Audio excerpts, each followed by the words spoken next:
Hi guys, welcome to animated study class.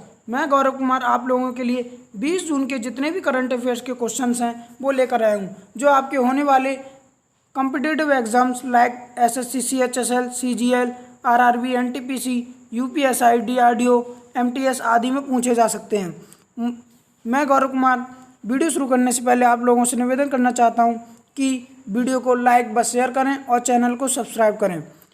पहला question है, हाल ही में राष्ट्रीय पठन दिवस कब मनाया गया था? हाल ही में राष्ट्रीय पठन दिवस कब मनाया गया था? यह 19 जून को मनाया गया था।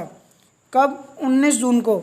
अब इसकी शुरुआत कब हुई थी? सन 2001 में। कब? सन 2001 में। यह जो 19 जून को मनाया गया था, यह इसका 19वां संस्करण था। कौन सा? 19वां संस्करण था। यह कब से कब तक मनाया जाता है? यह 19 जून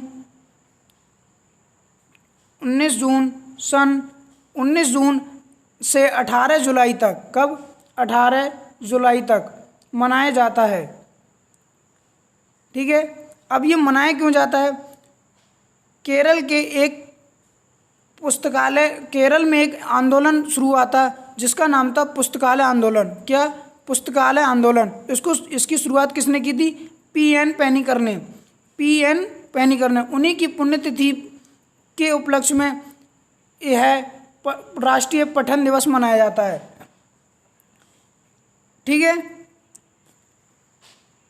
अगला क्वेश्चन है, सन 2021 में चौथे एशियन पैरा गेम्स की मेजबानी कौन सा देश करेगा? तो इसका आंसर है बहरीन। क्या है? बहरीन देश सन 2021 में चौथे एशियन पैरा गेम्स की मेजबानी करेगा। आपको ये जो लाल बिंदु दिख रहा है, यह बहरीन है। अब बहरीन की बात कर लेते हैं। बहरीन की कैपिटल क्या है? मनामा। क्या है? मनामा। और यहाँ की करेंसी क्या है? बहरीन दीनार। और यहाँ के पीएम कौन है? खलीफा बिन सलमान अल खलीफा। क्या कौन है? खलीफा बिन सलमान अल खलीफा। अगला क्वेश्चन है, हाल ही में बीरा लिन का निधन हो गया, वे कौन थी? हाल ही में बीरा लिन का निधन हो गया, वे कौन थी? यह एक सिंगर थी, यानी कि गायक। यह एक ब्रिटिश सिंगर थी। यह इनकी 103 वर्ष की आयु में निधन हो गया है। यह सन 1944 में भारत के दौरे पर आई थी। आप फोटो में देख सकते हैं, यह है बीरा लिन। ठीक है। इनका हाल ही में निधन हो गया है।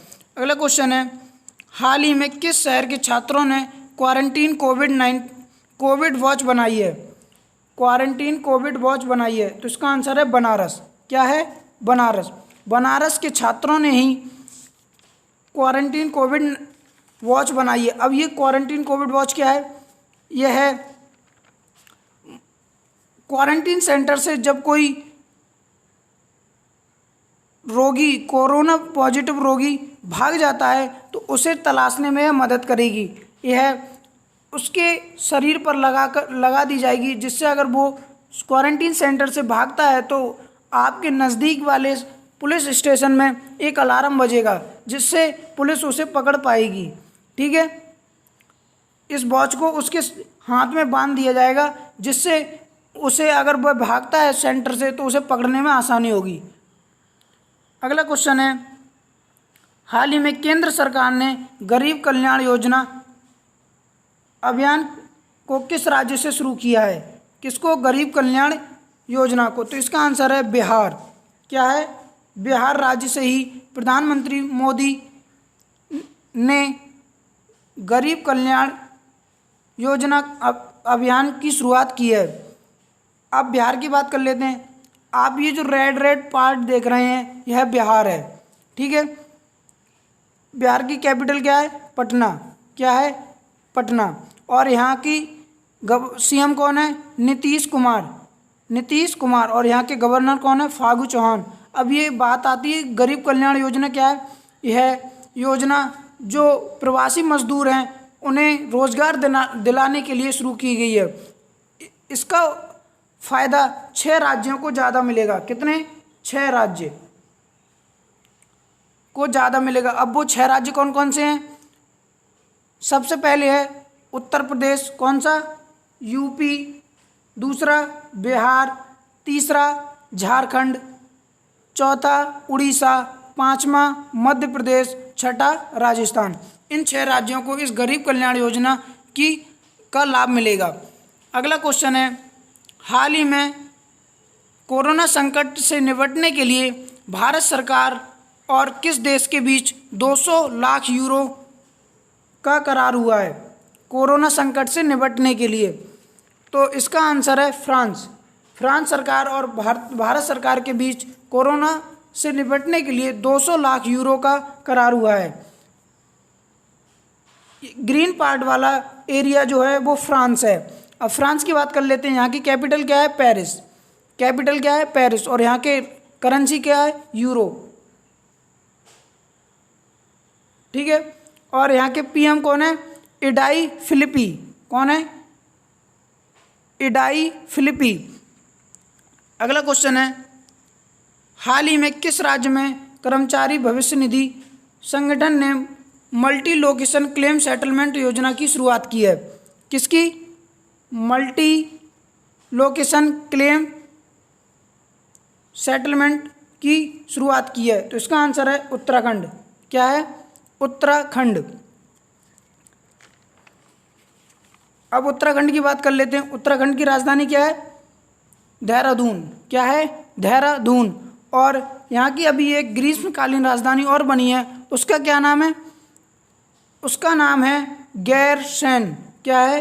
गैरसैंण। और यहाँ के सीएम कौन है? त्रिवेंद्र सिंह रावत। कौन है? त्रिवेंद्र सिंह रावत। और यहाँ के गवर्नर कौन है?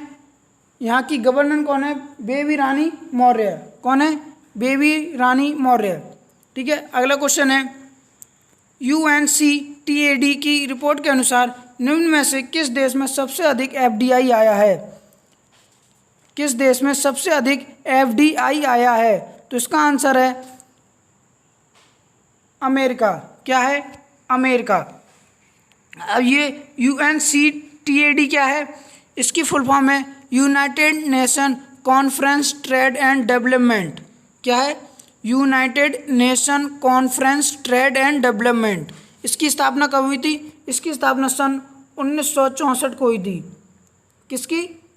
UNCTAD की। और इसका हेडक्वार्टर कहाँ है? जिनेवा। कहाँ है? जिनेवा। और इसके हेड कौन है? मुकेशा कुतई। कौन है? मुकेशा कुतई। अब ये FDI की फुल फॉर्म क्या है? Foreign direct investment. कौन है? Foreign direct investment. अब इसमें भारत का स्थान कौन सा रहा है? इसमें भारत का स्थान 9वां रहा है। कौन सा स्थान रहा है? 9वां स्थान रहा है। ठीक है। अगला क्वेश्चन है, हाल ही में कोपा इटालियन ट्रॉफी किसने जीती है? हाल ही में कोपा इटालियन ट्रॉफी किसने जीती है? तो इसका आंसर है नेपोली। यह एक फुटबॉल टूर्नामेंट होता है, यानी कि फुटबॉल मैच होते हैं उसमें। इसको किसने जीता है? नेपोली ने। नेपोली ने किसे हरा के जीता है? यूवेंटस को। कितने से? 4-2 के अंतर से हराया है। ठीक है। अगला क्वेश्चन है, हाल ही में भारत के किस नेटवर्क कंपनी ने चीन से 4G उत्पादों के आयात पर रोक लगा दी है? इसका आंसर है BSNL। क्या है? BSNL। BSNL ने ही चीन से 4G उत्पादों के आयात पर रोक लगा दी है। यह किया क्यों गया है? क्योंकि अभी हाल ही में भारतीय सेना और चीनी सेना के बीच लद्दाख के गिलवन घाटी में हिंसक झड़प हो गई थी, जिसमें भारतीय सेना के 20 जवान शहीद हो गए और चाइना के लगभग 43 जवान शहीद हुए थे। उसी को देखते हुए भारत सरकार ने BSNL नेटवर्क कंपनी से कहा कि आप जितने भी 4G उत्पाद हैं उनका आयात पर रोक लगाएं, और इनका उत्पादन भारत में ही करें। इसीलिए BSNL ने चीन से जितने भी 4G उत्पाद होते थे उनके आयात पर रोक लगा दी। अब BSNL की बात कर लेते हैं। BSNL का हेडक्वार्टर कहाँ है? न्यू दिल्ली में। कहाँ है? न्यू दिल्ली। और यहाँ के CEO कौन है? प्रवीण कुमार पुरवार। कौन है? प्रवीण कुमार पुरवार। अब BSNL की फुल फॉर्म क्या है? भारत संचार निगम लिमिटेड। क्या है? भारत संचार निगम लिमिटेड। इसकी स्थापना कब हुई थी? 1 अक्टूबर सन 2000 को। 1 अक्टूबर सन 2000 को BSNL की स्थापना हुई थी। ठीक है। अगला क्वेश्चन है, IMD के विश्व प्रतिष्ठात्मक सूचकांक में कौन सा देश शीर्ष पर रहा है? तो इसका आंसर है सिंगापुर। क्या है? सिंगापुर। इसमें पहले स्थान पर सिंगापुर, दूसरे स्थान पर डेनमार्क और तीसरे स्थान पर स्विट्जरलैंड और चौथे स्थान पर न्यूजीलैंड। और भारत जो है 43 स्थान पर रहा है। कितने? भारत का स्थान 43 रहा है। इसमें कुल 63 देशों ने भाग लिया था। कितने? 63 देशों ने भाग लिया, उसमें से इंडिया की रैंक 43 है। ठीक है। अगला क्वेश्चन है, हाल ही में बैडमिंटन खेल संघ ने खेल रत्न के लिए किस खिलाड़ी का नाम नामित किया है? तो इसका आंसर है किदाम्बी श्रीकांत। कौन है? किदाम्बी श्रीकांत। यह एक बैडमिंटन प्लेयर हैं। बैडमिंटन खेल संघ ने किदाम्बी श्रीकांत का ही नाम खेल रत्न के लिए भेजा है। अब ये खेल रत्न क्या है? राजीव गांधी खेल रत्न पुरस्कार को ही खेल रत्न पुरस्कार कहते हैं। इसकी शुरुआत कब हुई थी? सन 1991-92 में। कब? 1991-92 में। ठीक है। अब इसमें दिया क्या किया जाता है? इसमें 7 लाख रुपए शील्ड, सर्टिफिकेट और मेडल, ये चीज़ें दी जाती हैं राजीव गांधी खेल रत्न पुरस्कार में। ठीक है। आज के लिए फ़िलहाल इतने ही क्वेश्चन है। उम्मीद है आप लोगों को क्वेश्चन समझ में आए होंगे। तो आप लोगों से निवेदन है कि चैनल को सब्सक्राइब करें और वीडियो को लाइक व शेयर करें। Thank you.